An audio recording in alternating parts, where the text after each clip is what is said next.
Chocolate ganache তৈরি করার জন্য এখানে আমি হাফ কাপ চকলেট নিয়েছি। এটা ডার্ক চকলেট। এখানে যদি আপনারা পরিমাপ হিসাবে ওজন হিসাবে করতে যান তাহলে এখানে 100 গ্রাম আছে। এটাকে আমি গ্রেড করে নিয়েছি। তারপরে দেখতে পেলেন এখানে আমি হাফ কাপ যেই লিকুইড হুইপড ক্রিমটা থাকে ওইটাকে একদম ভালো করে গরম করে নিয়েছি একদম বলক ওঠা পর্যন্ত। তারপরে চকলেটের সাথে এটাকে আমি মিক্স করে দিলাম। এটাকে 2-3 মিনিট মতো এরকম একটু নেড়ে চেড়ে নিলে একদম পুরা সুন্দর এটা মেল্ট হয়ে যাবে চকলেটটা। চকলেটটা ফ্রিজে থাকলে অবশ্যই 2 ঘন্টা আগে এটাকে বের করে রাখবেন ফ্রিজ থেকে। না হলে দেখা যায় যে চকলেটটা গলতে চায় না সহজে আর গানাশটাও ভালো হয় না।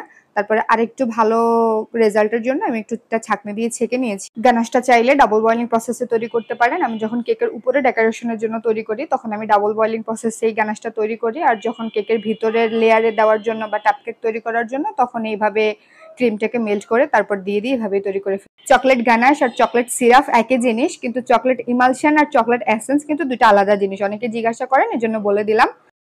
Thanks for watching. আল্লাহ হাফেজ।